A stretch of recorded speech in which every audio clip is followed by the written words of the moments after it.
まして、立美医療大学臨床工学部担当の鍋です。Nice to meet you. I'm Nabe, in charge of clinical engineering at YouTube Medical University. Let me start briefly. So, let's get to the main topic. Basic life support is often called BLS in medical terms. BLS refers to the measures taken for sudden cardiac arrest or situations with a high risk of cardiac arrest, such as airway obstruction by a foreign object. First, I'd like you to take a look at this. This shows the survival rate over time until an electric shock is delivered. Some of you may have seen this in the news, for example. Even if you start chest compressions or cardiac massage immediately after cardiac arrest, the survival rate drops by 4% for every minute. If nothing is done, the survival rate drops by 10% per minute. In Japan, the average ambulance arrival time is 9.4 minutes, so you can see how important it is for ordinary citizens to be able to perform life-saving measures during those 9.4 minutes. Now, this is a bit of old data, but using cardiac arrest as the reference point, you can see that the rate of returning to society after 1 year is completely different. Cardiac arrest is... As for what the definition is, cardiac arrest is a state where the function of the heart has stopped. There are mainly 4 types of cardiac arrest: ventricular fibrillation, VF, pulseless ventricular tachycardia, VT, pulseless electrical activity, PEA, and asystole. You might think that since it's cardiac arrest, you should use all defibrillator patterns, but actually the defibrillator, well, the AED, is only indicated for these 2. Ventricular fibrillation and pulseless ventricular tachycardia are the conditions where an AED is indicated. The resuscitation guidelines provide a flowchart for this, and if you witness a cardiac arrest, following this approach is fine, but I'd like to go a bit deeper and explain further. The very first thing, even if someone collapses right in front of you, is to check the safety of your surroundings. For example, if you're in an area with heavy traffic, or if there's a fire and you judge the situation to be dangerous, you should wait for emergency services to arrive. Make sure it's safe before you start any life-saving procedures. The second step is to check for a response. While saying, "Can you hear me?" tap their shoulder and call out to them loudly. If there is no response or movement, you should determine that there is no reaction. If they are having a seizure, for example, you may not know if they're conscious. There's still a possibility of cardiac arrest, so it's okay to judge them as unresponsive in that situation as well. Next, call 119. If you're alone, you can't act alone. After all, having many people help increases the chances of saving a life, so please call out to those around you and ask for help. Ask someone to bring an AED and have someone else call 119. Next, check for breathing and pulse. As shown in the previous chart, every second counts in this situation. Check for breathing within 10 seconds. Even if you're unsure, it's okay to assume cardiac arrest. Next, we'll start chest compressions. Kneel beside the victim's chest, place your hands one on top of the other on the lower half of the sternum, and press down with the heel of your hand. It might be different outdoors, but here we're doing it on a hard surface. If done on a bed or soft surface, the body sinks in and proper circulation can't be maintained. We're performing chest compressions on a hard surface. It's recommended to switch everyone to 2 minutes. Has anyone here ever performed chest compressions? There probably aren't many, right? How many minutes can you keep going? Chest compressions, continuously. I think after about 2 or 3 minutes in a row, you really start to get tired. Chest compressions are extremely tough. Pressing on a chest, which you're not used to doing, is really exhausting.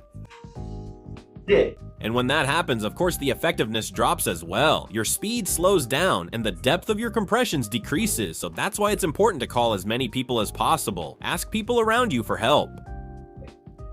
So, I found this on a blog, 7 songs you can hum during chest compressions. As you keep doing it, you tend to lose track of the rhythm, and sometimes you don't know what pace you should be doing it at. The recommended pace is about 100 to 120 times per minute. Songs with about that tempo include Anpanman no March, Usagi Takame, and Doraemon no Uta. I think these are pretty well known, but I haven't really heard the ones listed further down. You don't have to actually hum them, but you can use their rhythm as a guide. As I mentioned earlier on this slide, cardiac arrest means the heart is quivering in a fine, irregular way. That's the condition. The heart is quivering and can't circulate blood properly throughout the body. I often use this example in class, especially in elementary school, when all the students are noisy and chattering, and then the teacher says, "Be quiet," and suddenly everyone goes silent. It's just like that situation.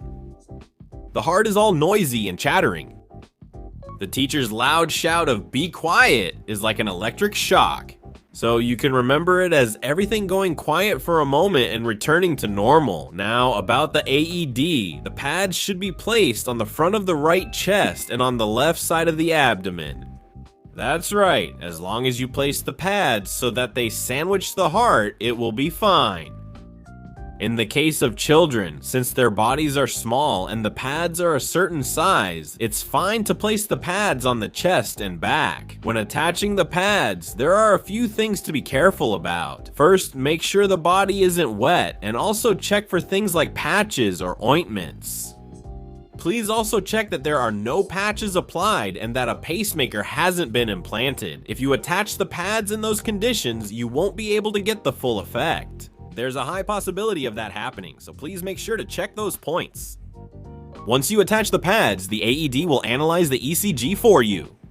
There will be an announcement saying that a shock is only applicable for ventricular fibrillation and ventricular tachycardia, as I mentioned earlier. At that time, please press the shock button, then press the shock button. It's also a safety sound, so please make sure that no one is touching the patient before pressing the shock button. If you press it without checking, there is a risk of secondary accidents. The person giving the shock might also be panicking, so they might just want to press the shock button quickly. There's also a possibility of that happening. Please make sure to check that as well. For reference, when you open the AED, this is what the contents look like. This is something that happens pretty often for clinical engineers, but you see that green part on the left. That green light comes on when the self-diagnosis has passed. That's why, at places like community centers or other facilities, it's a common thing for clinical engineers to check the AED and make sure, oh, the self-diagnosis is working every time. Which one is it? Self-diagnosis, self-diagnosis. Self-diagnosis, Which one is the green one on the left? That's the green one, the one on top. That one. If that's marked with a red X or something, it means the self-diagnosis didn't go through. What's a self-diagnosis? Self-diagnosis. Self-check. That's why the battery life is getting worse, or something like that.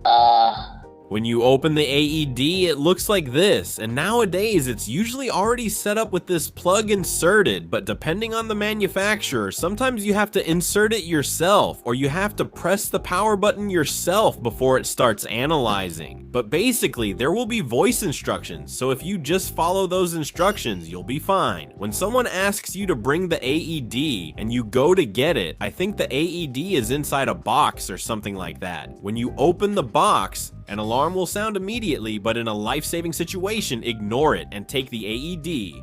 The alarm is loud and may surprise you, so keep that in mind. That's the simple DLS explanation, but most importantly, have the courage to take the first step. If someone collapses, it's crucial to help immediately. I think that's what's really important. You never know who might experience cardiac arrest. It could happen to yourself or your family at any time, so I'm sharing this kind of information, so I guess you could call it preventive medicine. I hope you'll check out YouTube Medical University so that you don't end up in that situation yourself. So please continue to support YouTube Medical University. Thank you very much.